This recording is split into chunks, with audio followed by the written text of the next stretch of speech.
everyone, and welcome to Real Talk. So today is very, very exciting because Chanda is here and we're going to interview him. When I say we, I mean me. I'm going to interview him, got some questions. We're just going to get to know you a bit better. Is that okay? Fine with me, I'm ready. He's ready, okay. So let's just get on with it, shall we? I've got some quick fire questions to start with. Fire away. So it's quick fire. What does that mean? No time to think. Say Okay. Crisps or chocolate? Crisps. Seaside or countryside? Anything but the countryside. Okay. Really? Countryside is just boring. Oh no, I disagree. Selyoke or Northfield? Selyoke. Obviously. I mean, yeah. Okay. Pringles or Doritos? Ooh, getting into tricky territory here. Pringles. Good call. And cats or dogs? Dogs. Good one. I have a cat. You've got a cat? Did you know Chanda had a cat? I did not. I don't like cats. I like this one cat called Evie. Evie? But I don't. My sister named her. I would have picked something a bit more, out there. Chanda and Evie, everybody. That is lovely. Hey. We want to see a picture of your cat now. When this drops, I'm going to drop a picture of my cat. Please do. It's going to be great. That was actually all the quick fire questions I had. That was quick. I thought that was quick. Overdone quite quickly. Let's get to the serious stuff now, Chanda. Okay. I want to go right back to the beginning. Oh yeah. Years and years and years ago. Tell us, what was school like for you? Where do you want me to start? Primary school, secondary school? Secondary though. These guys are secondary, yeah. so secondary. Secondary school for me was a fun experience, I'll give you a bit of background on primary school. Yeah, go on. I was kind of the man in primary school, I was the popular guy. Oh yeah. Strutting everybody around knew the my name. playground. In year 6, that was me. Really? Yeah, and then I moved primary school to year 6, and then all my friends went to a different secondary school. Oh, no. So entering a secondary school, I went to Tommy's. Shout out Tommy's gang, come on. Shout out Tommy's. So I went to St Thomas Aquinas in year 7, and it was a bit of a rough start for me. Going from being this popular guy, I was kind of a nobody. And a few weeks in, I looked and I said, this sucks. It's kind of dead. And I remember going home. It's a true story. And I went, dear God, make me popular. No, you didn't. I was like, this is dead. So I was like, hey, make me popular. Oh man, around about the things, right? Strong prayer. And that was it. From that point on, my God is faithful. I became popular by the time we were 8. I was, yeah. So I made some friends here and there. I was in the form with a couple of cool but naughty kids, and then I just attached myself to them guys. And then that was pretty much me, just really trying to fit in for the most part.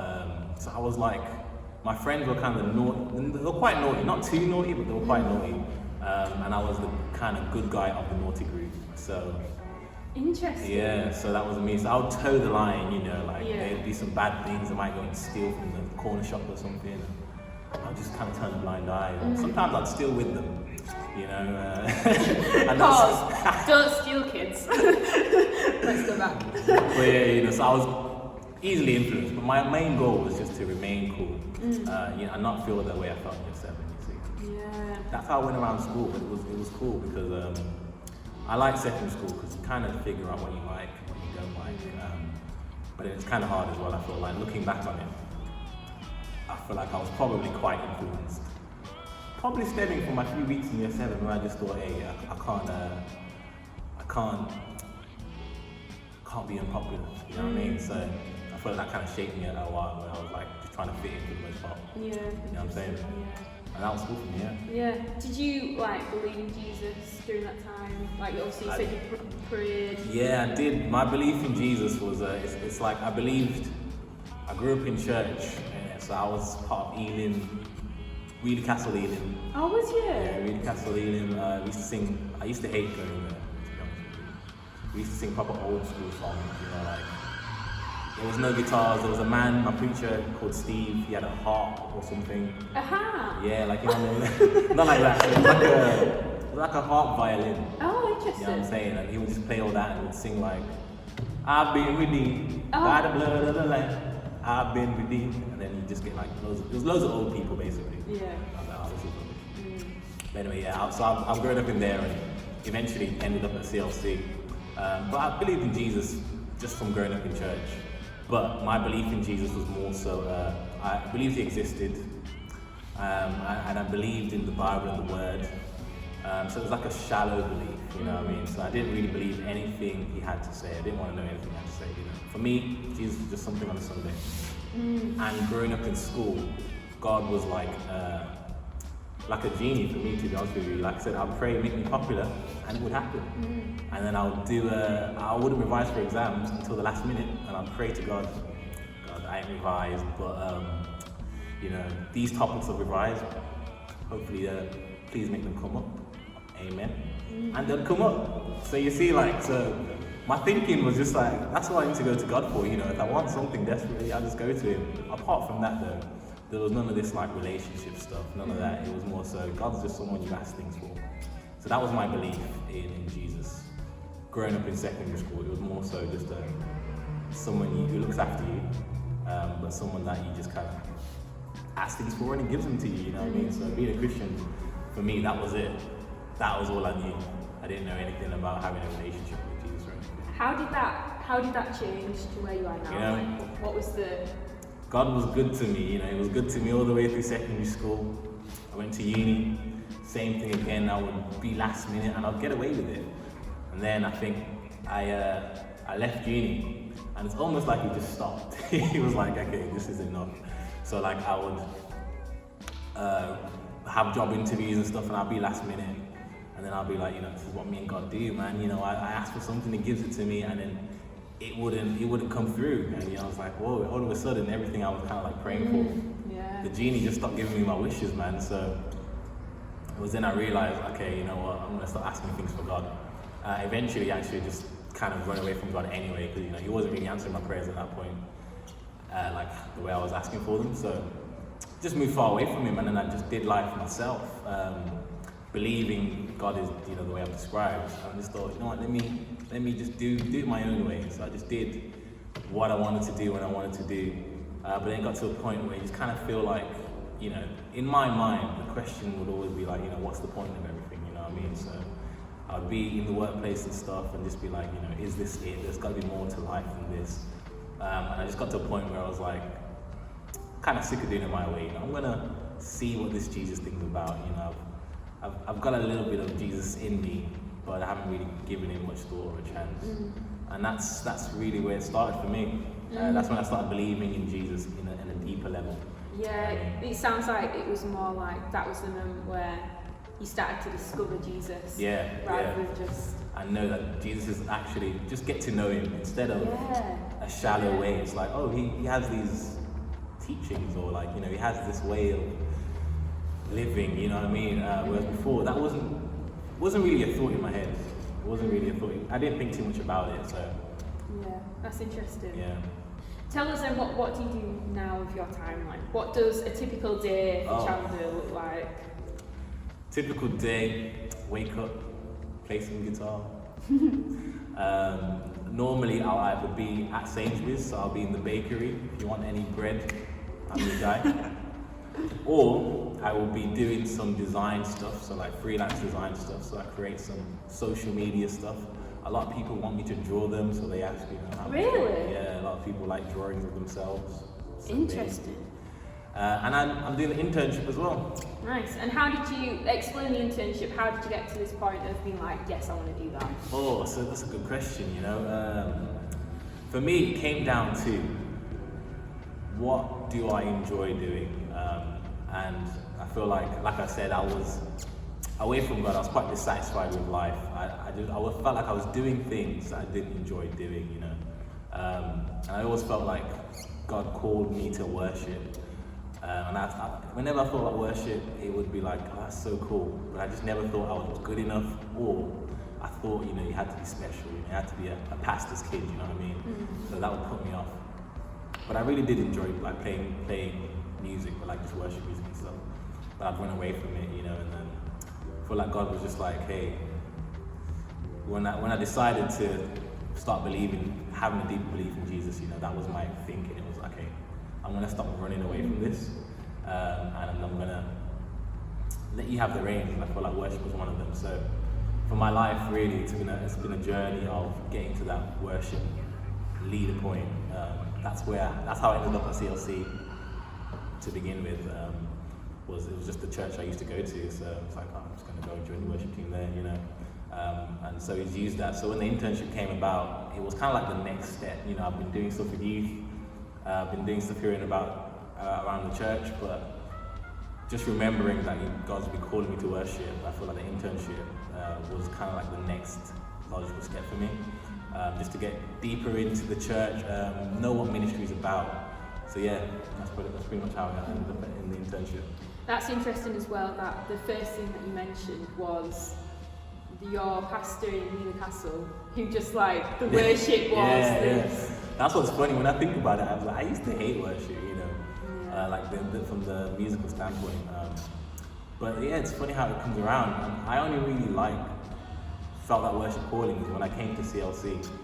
I was like 13, going back a few years now, 13 years, 12 years ago.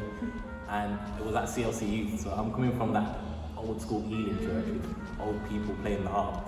And I was just like, whoa, they've got a youth band, and I was just like, yo, this is cool. How do you have a youth band? Like, that's crazy. And it was like, Sue Nichols' son, Jack Nichols was there, Matt Blount, Gareth Blount, those are like the youth band. And I just remember thinking, how cool would that be, And that's pretty much where it started. And then it was just a journey of just overcoming that fear, I think that's the main thing. So I had the thought, oh, that'll be cool. But then it was quickly filled with, hey, but you're not good enough though, or like, you're just not anointed enough, or it's for certain people. And that's what kind of drew me away from it, was that fear. That's cool. And how would you, so it's obvious that God's put something in you about worship, and it's interesting that there's a connection between your gifting of wanting to do worship, but also your relationship with God, where it's like, at the heart of worship is, relationship with Jesus. And it's like you've been brought to this point. And that's what's funny, is like, because of worship, I've been able to know Jesus better. It's like a standard, it's like, he's calling me to know him deeper, because it's linked to the worship, you know what I mean? So without it, I would need something else to like call me deeper in. So he just knew that, okay, I want to plant worship in Chanda's heart, and then that will bring him closer to me. So he's using it in the season, is all I can say. So, that's cool. What would you say to the young people that are maybe trying to work out their gifting? How would you encourage them? I want to call this Chan's top tips. Here we go, write this down. Discovering your gifting. Tip number 1 is to accept who you are. I feel like a lot of the time, as youth, we might like something that's not as cool, So it might be cool if you like sports, as a guy, for example, but if you like baking, you might not be as cool. But you need to get to a point where it's like, hey, I like baking and that's all right. That's cool. That's cool that I like baking. I'm good at it too. I've got a real gift there, So I feel like God plants all these different gifts for us to discover. They're not all the same, we're all unique and we're all different. But the hard part for me was just accepting that, I don't like everything that's cool, but knowing that God plants these things, So for me, that was actually guitar. When I was growing up in secondary school, it wasn't really cool.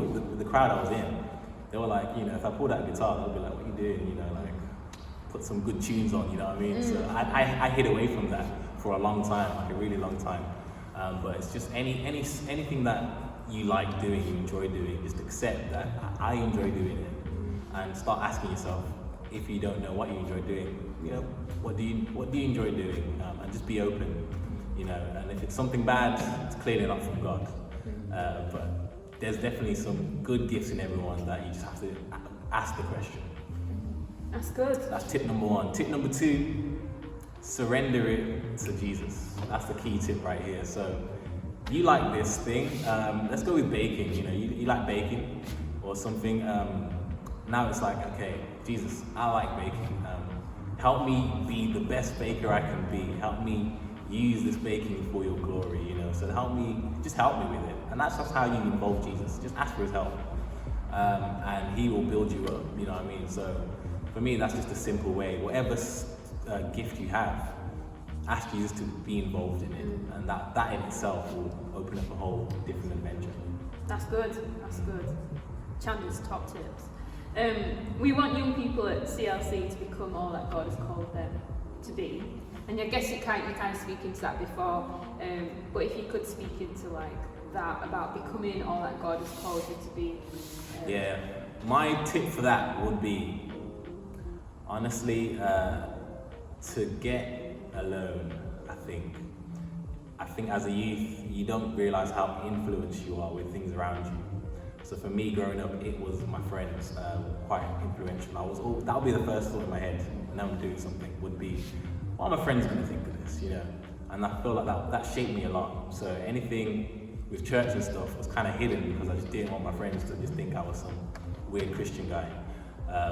So that I had to get to a point where I was alone and just said, okay, there's no influences around me now, so I can kind of think clearly.